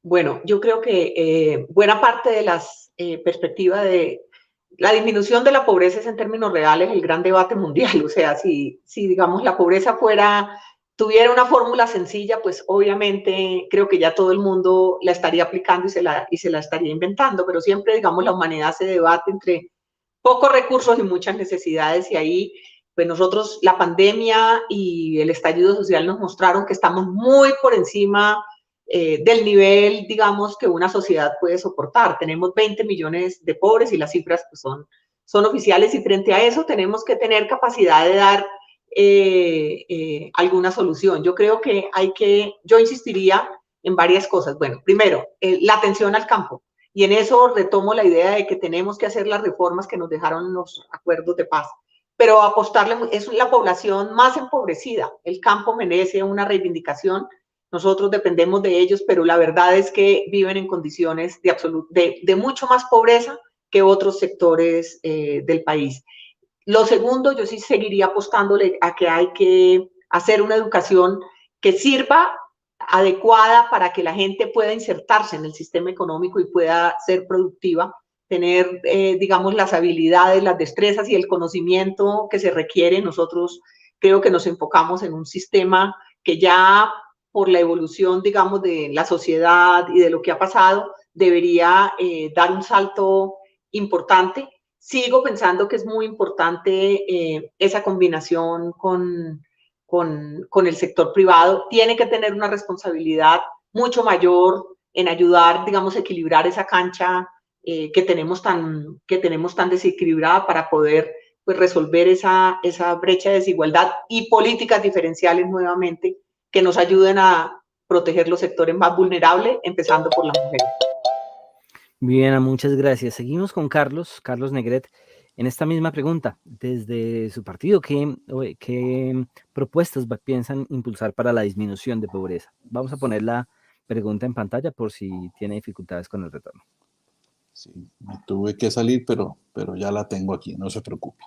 Mire, el Estado y particularmente el gobierno nacional, que aspiramos presidir de la mano de Juan Manuel Galán, debe canalizar y materializar un principio que es el de la solidaridad, sobre el cual se tiene que construir y debe estar construido, y se supone que está construido nuestra nación. Y una de sus manifestaciones es el sistema tributario, el cual debe apuntar a generar un país más equitativo, que no lo tenemos hoy. Y otra manifestación es la provisión. Yo soy, reitero, un hombre de terreno, donde teniendo el río Atrato no había agua potable. Y entonces debe ser la provisión de servicios públicos y condiciones de vida digna para toda la población, para así garantizar medios de producción. Mire, un campesino de Argelia, Cauca, como anécdota, me dijo: defensor, queremos garantías de producción, que el café y la patilla no la compran como la compran la coca. Y nosotros pensamos que debemos tener 3 estrategias. Un sistema tributario que no castiga a la clase media, que elimine el impuesto regresivo como el 4 por 1000 y acabemos los privilegios desproporcionados. ¿Cómo? Debemos direccionar la economía para proyectarlos, para aumentar la productividad, porque tenemos mucho empresario, pero lo que nos falta es aumentar la productividad y asimismo el consumo.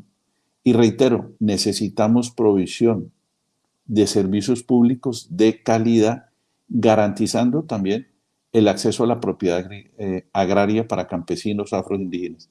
Si el país hubiera entendido y se hubiera leído el punto 1 del acuerdo de la reforma agraria, sabíamos que ese es el camino para ir reduciendo los límites de la pobreza, pero también de la paz. Y con incentivos para el emprendimiento. Yo creo que con eso podemos atacar los fenómenos de la pobreza. Carlos, muchas gracias. Seguimos con Lisa García Reyes del movimiento Estamos Listas. La misma pregunta, desde la reactivación económica, ¿qué piensan hacer desde su partido para contribuir en el Congreso a la disminución de la pobreza? Sí, yo creo que esa mirada sobre la pobreza, otra vez centrada solo sobre el recurso económico, lo que evidencia es ese capitalismo voraz, ¿no? Que nos ha puesto en riesgo la posibilidad de vivir con bienestar, con salud, con un sistema institucional público que funcione, con un reconocimiento de lo reproductivo y lo ambiental. Por eso nosotras traemos para este país una propuesta en donde decimos: vamos a elevar el nivel de la discusión de lo que pasa allá en el Congreso, dejar de dar fórmulas que supuestamente van a solucionar la pobreza y darnos una discusión profunda sobre lo que implica la justicia social en este país, sobre lo que implica la justicia ambiental en este país y sobre lo que implica la justicia económica y la redistribución del poder real.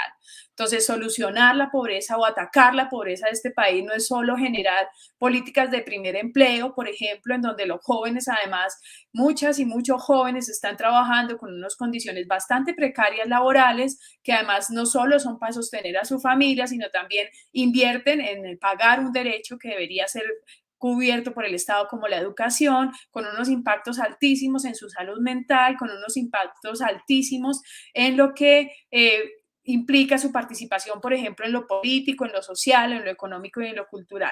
Entonces, para nosotros está claro que esa eliminación de la pobreza o ese ataque de la pobreza implica una transformación del sistema en donde la justicia social sea real, desde donde dejemos de pagar por nuestros derechos. Eso es lo que estamos haciendo, pagamos por derechos todo el tiempo, desde ir a la droguería, ponernos una inyección para que se nos quite el dolor de la carga diaria y cotidiana, de lo que implica un trabajo en unas condiciones bastante precarias para todas las personas. Entonces ahí ya estamos pagando por un derecho, como el pago de los derechos de la educación, de la vivienda.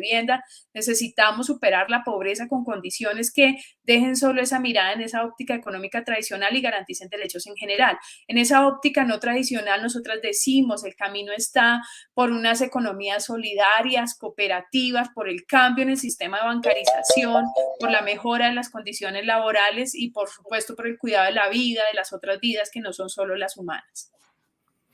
De acuerdo, Lisa. Vamos con esta tercera pregunta que en buena parte ya algunos de ustedes ya han podido al menos abordar y tiene que ver con la desigualdad territorial. En Colombia, departamentos como Valle, Antioquia, Atlántico y Bogotá concentran el 62% de la riqueza, mientras que otras zonas como la Orinoquía y el Pacífico, estas poblaciones pues no tienen esas condiciones de vida digna que se tienen en estas otras regiones.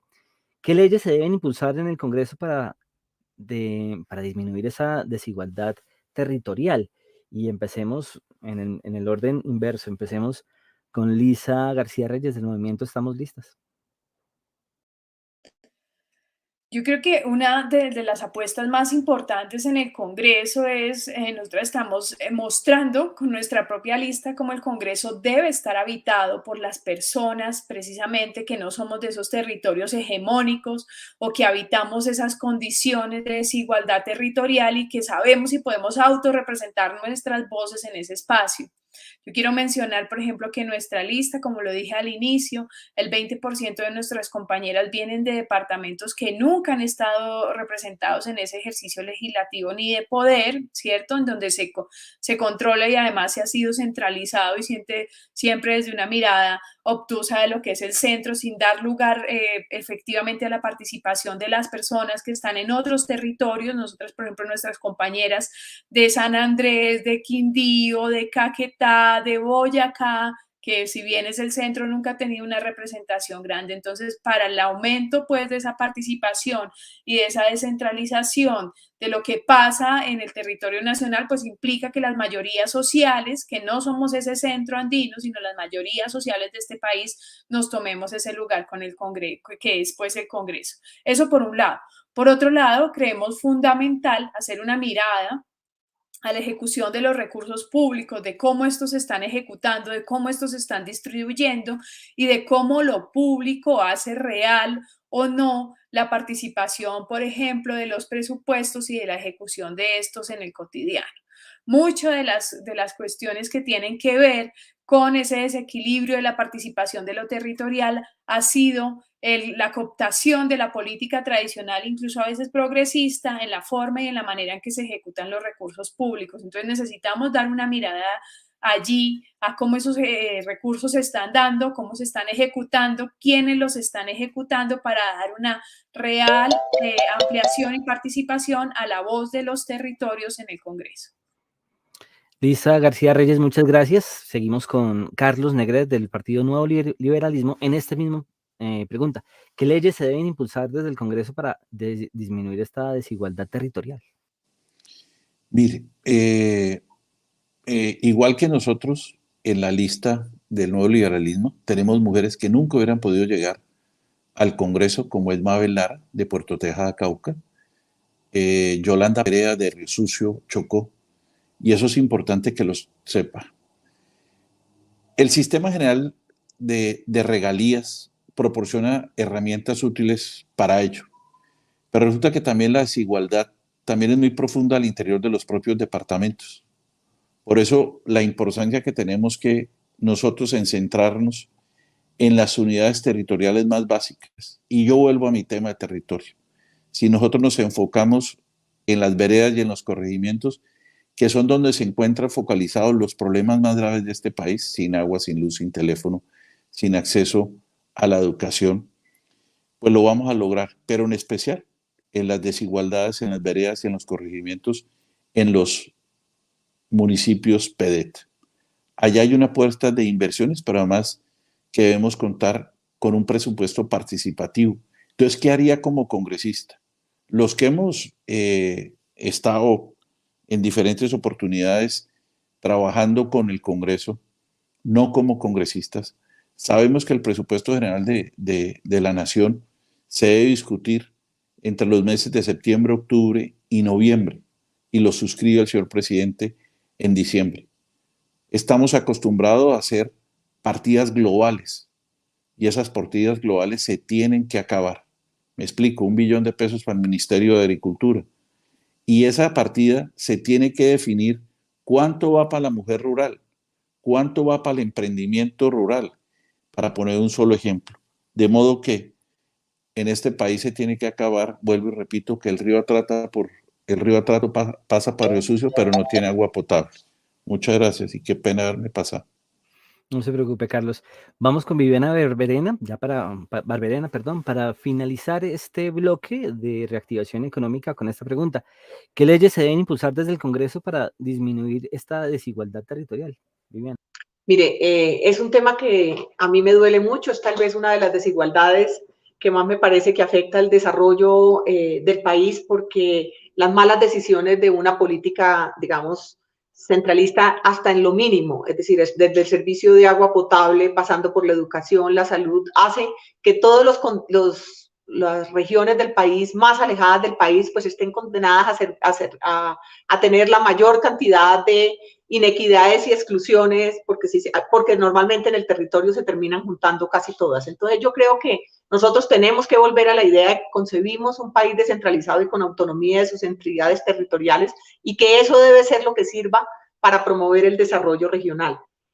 Muchas de las cosas se han quedado en el papel. En la pandemia se demostró, por ejemplo, que mucho de la asociatividad que algún día quisimos tener hubiera sido muy efectivo para medidas de contención del COVID, que por no tener infraestructuras adecuadas en términos regionales no surtieron ningún efecto. Pero hay muchas cosas que hay que revisar. Fortalecer la institucionalidad que tenemos en el territorio. Pues si tenemos malos sistemas educativos y demás, pues no podemos esperar que tengamos una institucionalidad muy fuerte que pueda responder por todos los desafíos.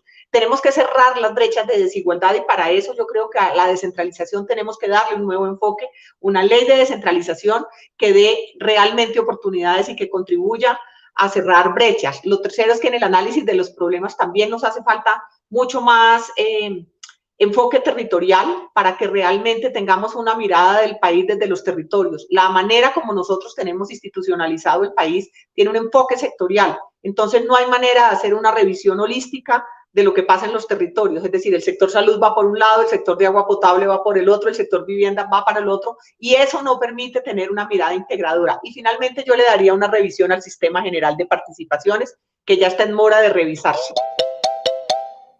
Viviana Barberena, del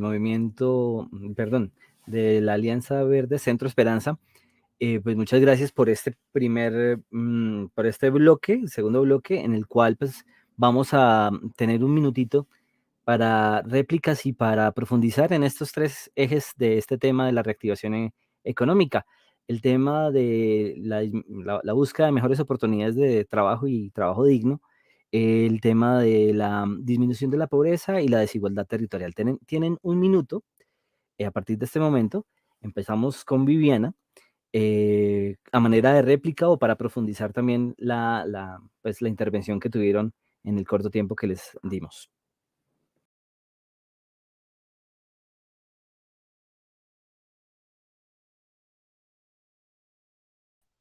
Perdón, un segundito, se me había ido. Bueno, mire, como me faltó algo, creo que sería importante profundizar. Quiero solo poner un ejemplo de lo que significa, digamos, la pérdida de esa mirada territorial. Además de esa sectorialización, por ejemplo, el sistema general de participaciones, que es la transferencia, digamos, que desde el Estado, desde el centro se hace a los territorios sobre la base de criterios de población, pobreza, niños en edad de atender en el colegio, etcétera. Miren lo que ha ido pasando, es tan absolutamente rígida que en muchos municipios ya hay población decreciente y entonces necesitarían recursos para atender a los ancianos, pero como el sistema está diseñado sobre la base de que van a tener muchos niños en la escuela, no tienen acceso a esos recursos porque son para niños en la escuela y no para ancianos. Creo que toda esa dinámica hay que irla perfilando de otra manera para que tengamos, digamos, en los territorios mucho más equidad en el sentido de atender de mejor manera cada una de las distintas poblaciones y más autonomía. Muchas gracias, Viviana Barberena. Seguimos con Carlos Negret en este minuto que tiene para profundizar su intervención o para hacer algún tipo de réplica.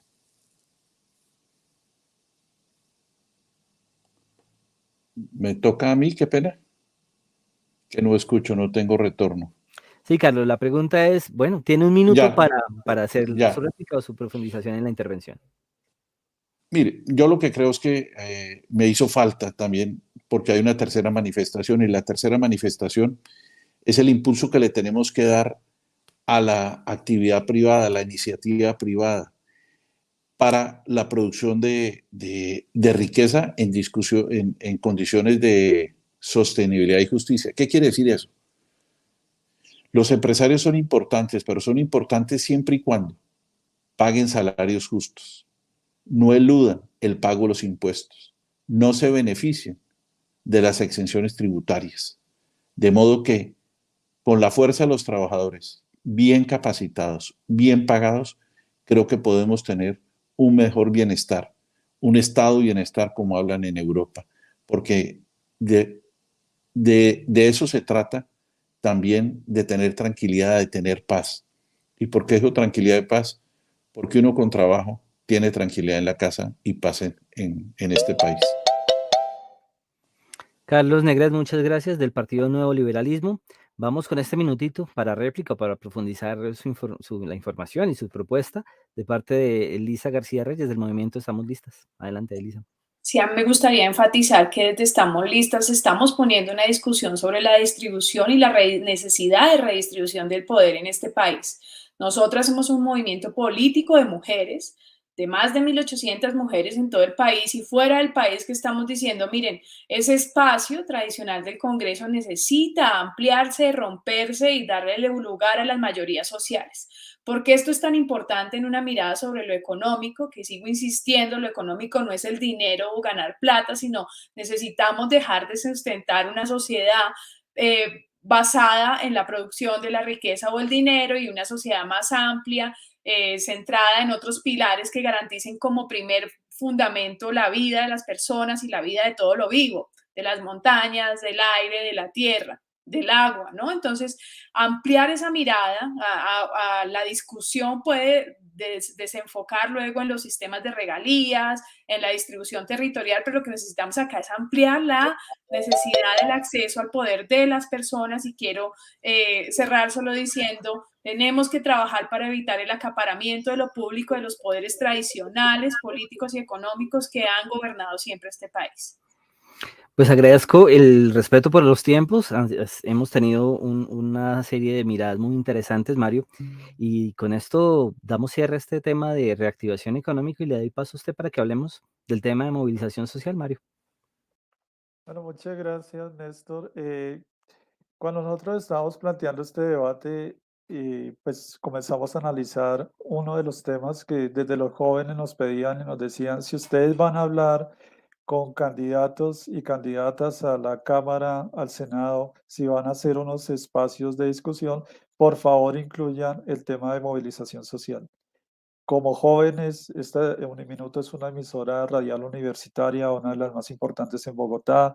Desde Foro hemos venido impulsando diferentes procesos de trabajo con jóvenes y en esos espacios coincidían, queremos saber, queremos entender un poco más cuál es la posición y cuáles son las propuestas que tienen los candidatos y las candidatas frente a la protesta pacífica.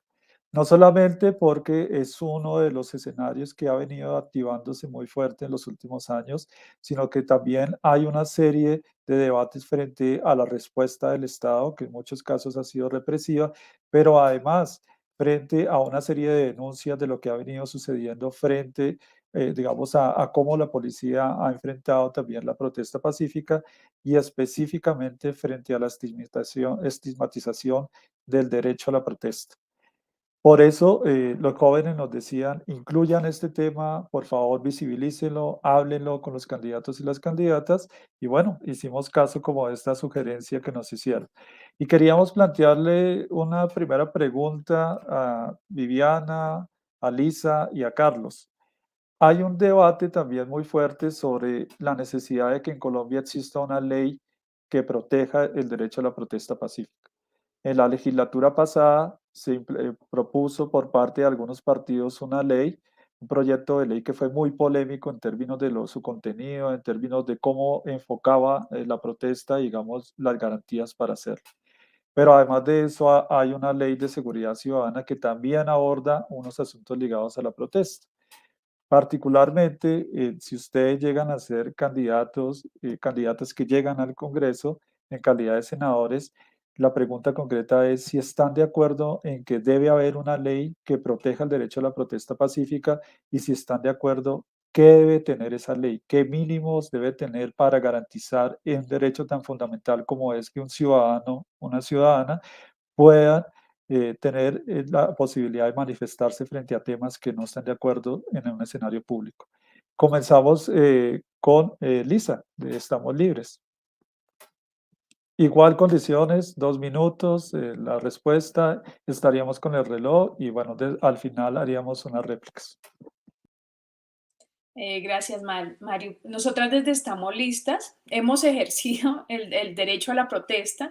Nosotras somos feministas, somos mujeres que hemos estado en la calle hablando de lo que implica la defensa de nuestros derechos, pero no solo nuestros derechos como mujeres, sino de múltiples derechos. Todas somos lideresas de diferentes causas y que ahora decidimos pues abrir este espacio en el escenario de lo político electoral. Así que bien, nosotras evidentemente no aprobaremos ni estaremos de acuerdo con nada que impida con ese derecho que ya contamos. El artículo 37 de nuestra Constitución habla del derecho a la protesta pacífica en Colombia, así que estaremos en contra evidentemente de todo aquello que busque criminalizarla o estigmatizarla. Y ahí queremos hacer un llamado y poner sobre el escenario cómo la represión está politizada, ¿cierto? Esa represión sobre la protesta pacífica está politizada y además defiende de manera particular unos intereses políticos y económicos de una minoría. Así que nosotros nos comprometemos directamente a vigilar la garantía de esa protesta pacífica. Apostamos porque esa protesta pacífica es una apuesta por un cambio y consideramos que ese cambio además se materializa en la posibilidad de tomarnos el poder como lo hacemos nosotras y como estamos abriendo esa posibilidad de poder en este momento para las mayorías sociales. Y allí quiero insistir en algo que para nosotras es muy importante, la necesidad de la reforma a la policía. La policía es un cuerpo civil que debe garantizar los derechos y no generar estigmatización sobre quienes ejerzan la protesta pues pacífica. El Estado tiene que garantizar efectivamente la verdad, la reparación, la garantía de que esa protesta sea dada y no actuar con sedicia ni impunidad frente a las múltiples acciones pues que se han generado en el marco de las diferentes protestas pacíficas de este país, sino debe actuar efectivamente para disminuir esa impunidad que ha pasado en las diferentes protestas sociales. Gracias, Lisa. Carlos, la misma pregunta. ¿Están de acuerdo en el nuevo liberalismo con impulsar una ley de protesta pacífica en el Congreso? Y si están de acuerdo, ¿qué cosas básicas debería tener esa ley? ¿En qué se diferenciaría, por ejemplo, del proyecto que presentaron algunos partidos en la legislatura pasada? Yo creo que la propuesta que se presentó el 20 de julio del año pasado cometió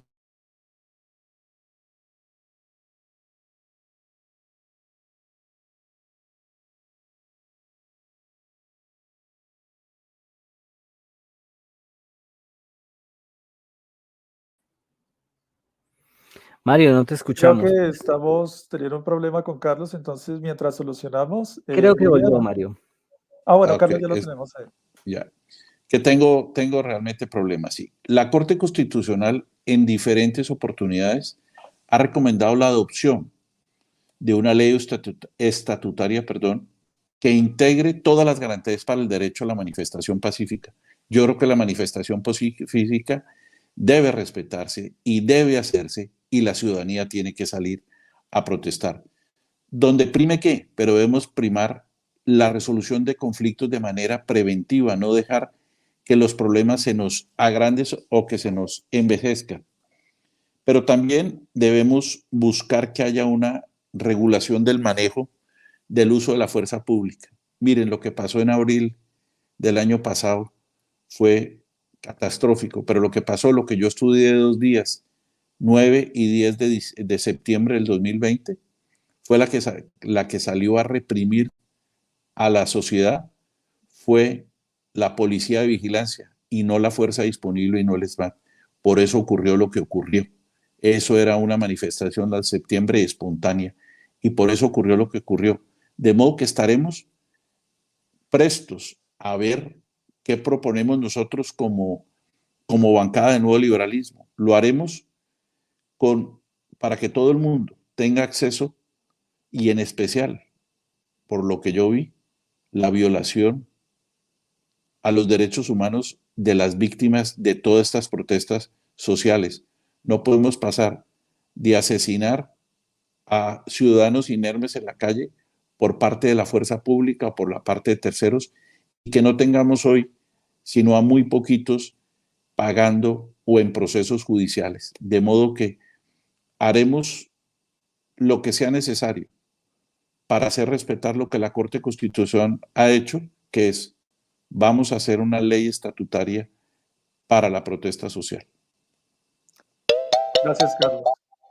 Viviana, la misma pregunta desde la Alianza Verde. ¿Están de acuerdo con una ley de protesta pacífica en Colombia y qué cosas fundamentales ustedes plantean que debería tener esa ley? Bueno, lo primero, yo creo que sí hay que mantener muy presente que la protesta en Colombia está garantizada constitucionalmente, así que cuando uno piensa qué es lo que debería suceder, pues entonces, obrando en coherencia con eso, debe haber una ley que garantice precisamente esa protesta pacífica. Creo que en ese sentido, lo primero, pues obviamente no podemos seguir en ese camino de estigmatización tan grave en el que nos hemos visto envueltos. También hay que decir que pues se rechaza la violencia como una manera de protestar. Eso tampoco es sano para la sociedad. Y habría que hacer una discusión sobre en qué consiste realmente una ley que va a garantizar la protesta. Miren, el gobierno nacional con las iniciativas que tuvo, pues creo que lo hizo todo lo contrario, digamos, detrás de unas leyes que se denominan de justicia y seguridad ciudadana, realmente lo que hizo fue pues dar carta blanca para la defensa propia e incluso crear delitos y cosas de ese estilo que lo que hacen es contribuir precisamente a toda esa estigmatización, porque es casi como cualquier comportamiento que se salga de lo que ellos han establecido como un estándar, entonces ya es un acto de violencia que merece ser reprendido. Yo creo que por ahí no es la cosa. Lo segundo es que de todas maneras la protesta tenía una base social que no podemos dejar de desatender, es decir, que no se puede atacar con medidas policiales, sino que hay que tomar medidas sociales para contrarrestar los problemas que tenemos. Por otra parte, creo que tenemos que quitarle un poco el mito a la ley que va a resolver los problemas sociales que tenemos, y en eso, pues es muy importante que revisemos el rol de la policía, como ya lo hemos dicho a lo largo de esto, y yo retomaría el tema de la cultura ciudadana, ley, moral y cultura, para dar una revisión del problema. Gracias, Viviana. Un segundo tema que también preocupa a diferentes sectores y particularmente a los jóvenes es ese vacío de espacios de diálogos con las instituciones y sobre todo esa invisibilidad que tuvo el Congreso en los momentos más álgidos de la protesta y el paro nacional del año pasado. No se evidenció y lo planteaban en diferentes espacios que el Congreso tuviera un papel relevante en términos de acercar las posturas del gobierno, lo que estaba viviendo los jóvenes desde la protesta, y ahí se generó un escenario pues, de desconfianza, que ustedes ya lo planteaban acá, ¿no? Entonces hay una desconfianza muy grande por parte de la labor del Congreso, muchas personas sienten que no lo representan, los jóvenes particularmente tienen muchas reticencias a hablar de estos temas por ese asunto específico. No sienten que el Congreso los escuche, que sea un escenario donde ellos puedan plantear sus problemas, sus propuestas, sus agendas.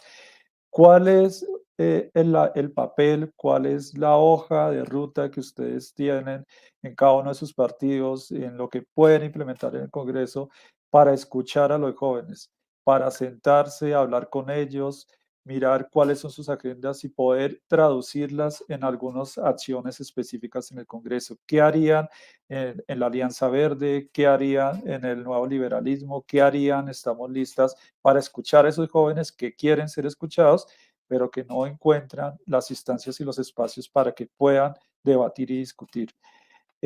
Comenzamos con Carlos para que nos pueda plantear su respuesta.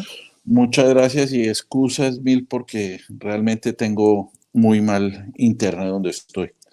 En primer lugar, yo creo que un principio que tengo yo, que es no decir mentiras, así cueste popularidad. Segundo, estar en territorio.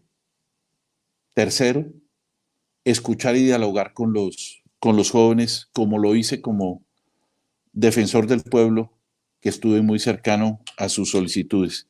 Pero el Congreso tiene que ser un Congreso creíble, un Congreso que no tenga este índice de casi el 84%, donde la gente no cree en el Congreso. Entonces debe aumentar significativamente lo que se llama la rendición de cuentas. Y la rendición de cuentas, ¿ante quién se hace? Ante la ciudadanía. Y adicionalmente tenemos que ser transparentes como institución, el Congreso así como sus congresistas. Por eso nosotros desde el nuevo liberalismo estamos proponiendo lo que se llaman los cabildos legislativos, para que de forma periódica, de tal suerte que podamos ir a las regiones de manera periódica y habitual y no esporádica, ni coyuntural como se ocurre ahora, a las regiones a dar cuentas a la ciudadanía. Y tercero, es un tema personalísimo mío, seré un senador caminante, seré un senador que estoy en los territorios para rendir cuenta de mi actividad legislativa y, como siempre lo he hecho, dormir como duermen los campesinos, para escucharlos y saber su problemática y de esa manera poder incidir en Bogotá, de la mano de mis compañeros de bancada y los compañeros del Congreso, para presentar leyes desde territorio hacia Bogotá y no desde Bogotá hacia el territorio. Y creo que con la presencia nuestra se va a calmar el territorio un poco. Gracias, Carlos. Seguimos la misma pregunta para Viviana. Bueno, gracias, Mario. Lo primero que yo diría es que creo que tenemos que tener claro para qué sirve el Congreso. Me parece que en eso todavía nos falta mucha pedagogía con la ciudadanía. Y no solamente para qué sirve el Congreso, sino por qué es tan importante elegir un buen Congreso. Es decir, entendiendo que tiene el sustento democrático casi, y es el que le sirve de control al Ejecutivo, pues tener un buen Congreso es un elemento fundamental. Entonces yo creo que por eso la primera responsabilidad ciudadana pues es elegir bien, y los jóvenes que tienen el futuro por delante, con mayor razón, deben hacer un ejercicio juicioso de responsabilidad política para elegir un buen Congreso y se puedan sentir representados.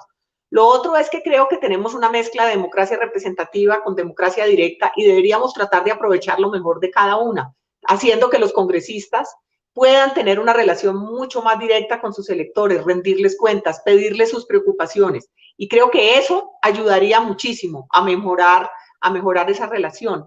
Yo creo que en el paro, el Congreso en general no es que hubiera estado ausente. Yo, en mi partido, por ejemplo, hubo en el Partido Verde, una particular preocupación.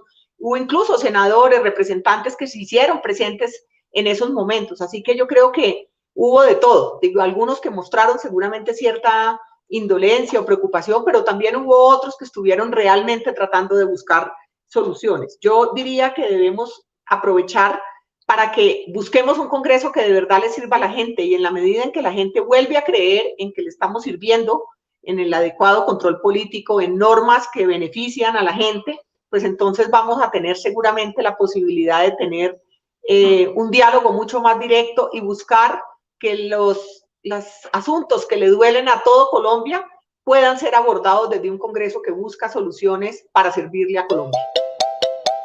Gracias, Viviana. Terminamos esta ronda de preguntas con Lisa. Bueno, a las y los jóvenes de este país les decimos, el Congreso hay que tomárselo con alegría, con esperanza.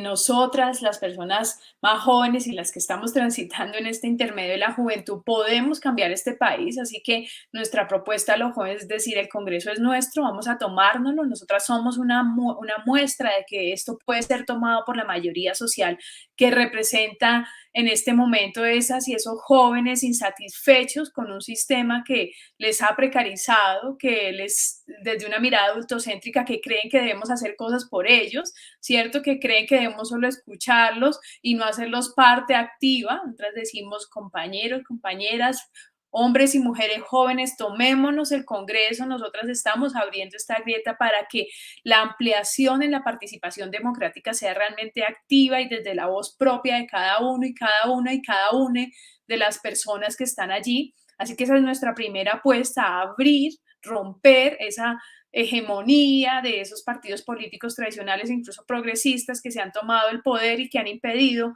nuestra representación en voz propia en ese escenario. También para nosotras es importante decir que vamos a trabajar evidentemente por la ampliación de esa participación, de esa mayoría social en interlocución directa, en donde ellas sean sus propias voces, no sean representados por nadie y que sea en el marco de unos ejercicios, digamos, democráticos. Por ejemplo, nuestro movimiento es un movimiento joven, las mujeres de nuestro movimiento son jóvenes en interacción con otras adultas, pero representamos también la posibilidad y tenemos esa autorización democrática de poder poner esa discusión de la voz de los jóvenes allí. Por otro lado, creemos necesario reconocer que en este momento las personas jóvenes no solo necesitan políticas neoliberales, ¿no?, que les centren y les envuelvan otra vez en esa política pues, de producción, sino que sean reconocidos sus experiencias vitales, en donde el tema de la salud mental de las y los jóvenes y las jóvenes es fundamental para nosotras. Bueno, terminamos esta ronda de preguntas y al igual que lo hicimos en los bloques anteriores, daríamos 1 minuto para que cada una de las candidatas y el candidato pues puedan plantear temas adicionales que consideran por el tiempo no lo pudieron hacer, réplicas o comentar, digamos, las semejanzas, las diferencias entre estos temas que nos han planteado de cómo constituir la protesta pacífica como un derecho y sobre todo cómo abrir canales de discusión y diálogo con los jóvenes. Comenzaríamos con Viviana.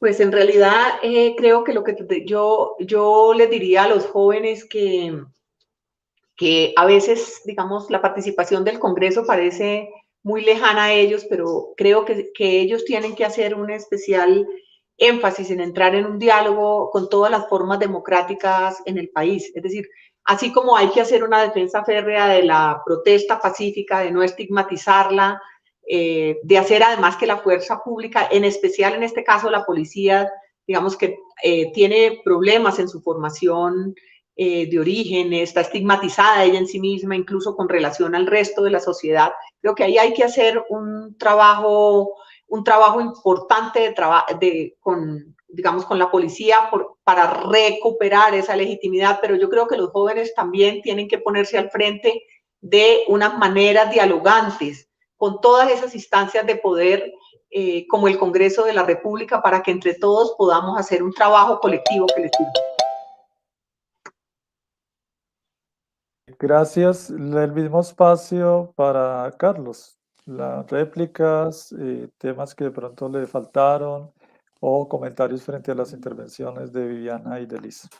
Bueno, muchas gracias. No, yo simplemente le haría un llamado a los jóvenes que siempre es importante contar con su voz, que siempre es importante que cuestionen a los congresistas, al Congreso. Pero igual que nosotros, los mayores estamos aprendiendo a escuchar y dialogar. El llamado es aprender a escuchar y a dialogar.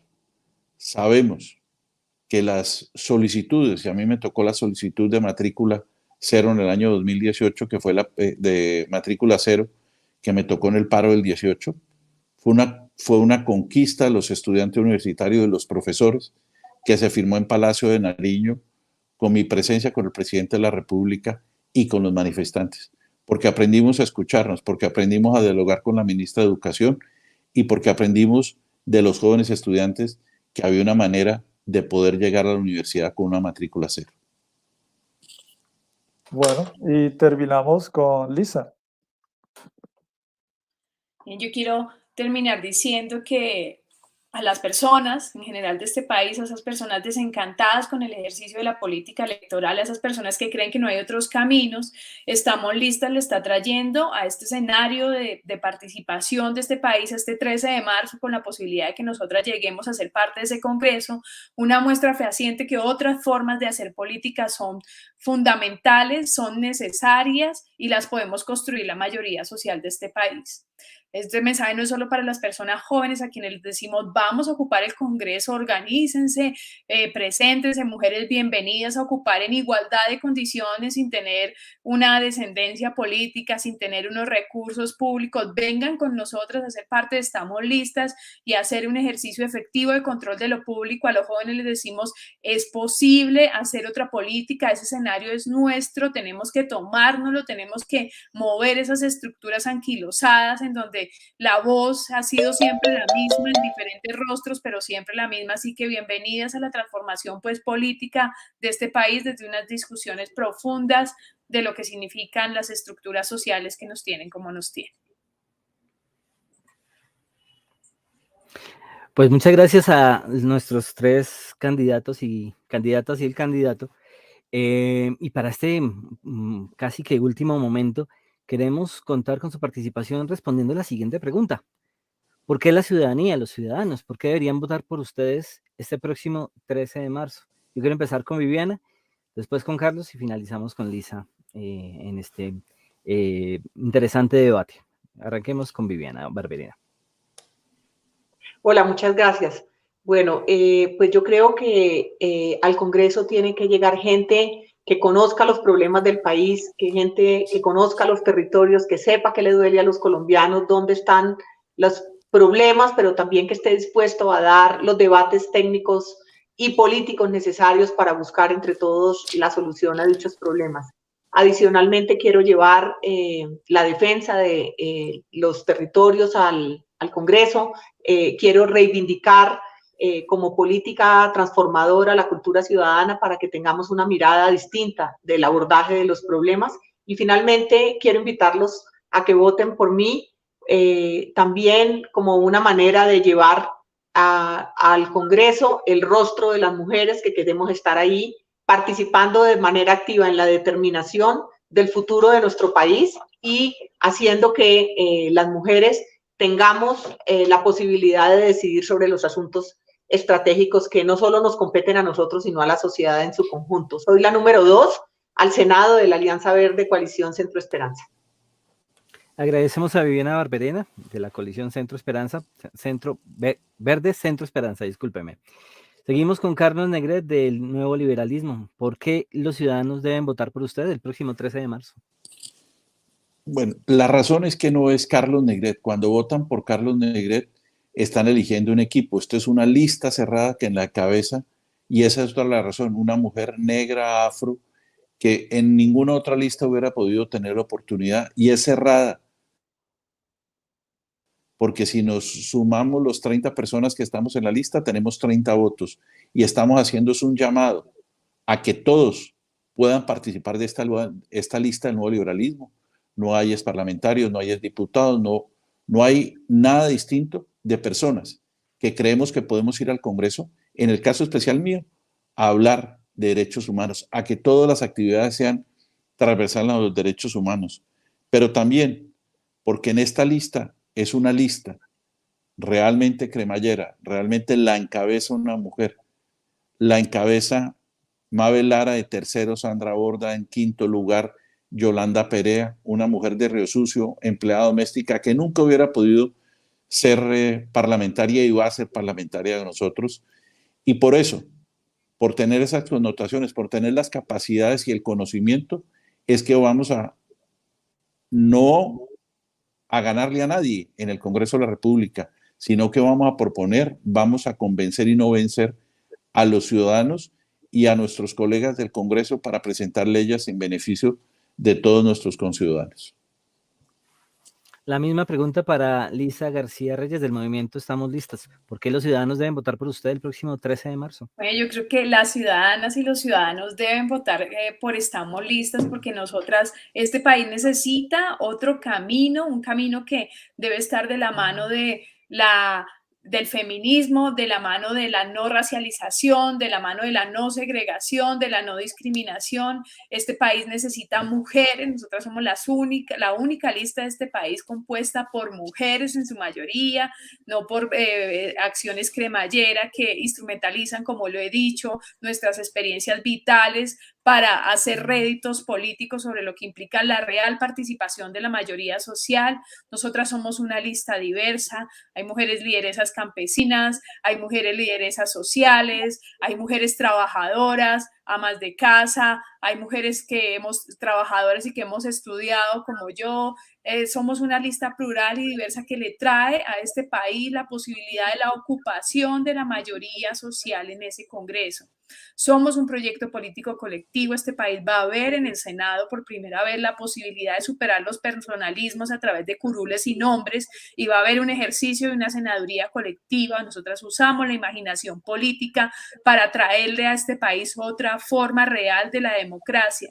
Traemos a este país la historia de ser el primer país con un movimiento político de mujeres, con el primer partido político de mujeres de este país, y queremos que las compañeras, los compañeros, la ciudadanía de este país nos acompañen en ese ejercicio de darle un aire fresco, real a la política, que no se una de esas tradiciones hegemónicas que se han pasado de año tras año entre cambios de nombres, ¿cierto? Pero diferentes nombres con la misma forma y con el mismo fondo. Nosotros queremos traer un proyecto renovador realmente, que no decimos que lo traemos, sino somos ya. Nuestra forma de configuración de la lista es una forma ya renovada de la participación política, mujeres afro, mujeres de departamentos históricamente subrepresentados, mujeres lesbianas, bisexuales, trans, mujeres de todas las experiencias vitales de este país. Somos las que vamos a llegar allí con esta propuesta para toda la ciudadanía de Colombia. Pues realmente agradecemos la participación de las candidatas y el candidato. Muy buenas propuestas, sobre todo que tuvimos un espacio de encuentro, de diálogo, para escuchar estas propuestas con todo el respeto y el decoro que se merece. Solo agradecemos de parte de Uniminuto Radio y de parte de Foro Nacional por Colombia. Y quisiera también invitarlos para el día de mañana, que también tendremos otro debate, pero esta vez con candidatos para la Cámara de Representantes. Queremos agradecer a ustedes, a Viviana Barberena, a Lisa García Reyes y a Carlos Negret por incluir dentro de su agenda la participación en este debate, y agradecemos el interés de ustedes por presentar y exponer sus diferentes propuestas. Muchas gracias a ustedes. Un abrazote. Gracias, adiós. Muchas gracias. Adiós a Elisa y a Viviana. Gracias. Chao, Carlos, adiós. Y le voy a mandar a Elisa una cremallera para que le guste. Un abrazote. Chao. Hasta luego.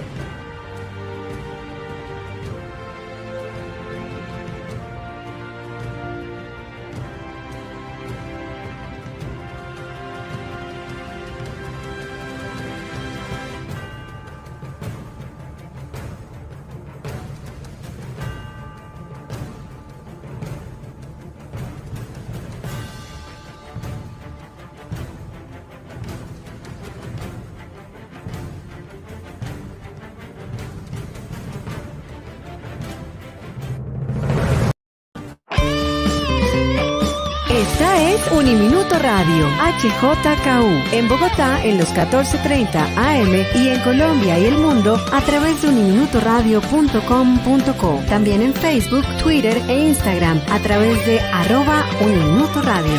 La radio universitaria está aquí.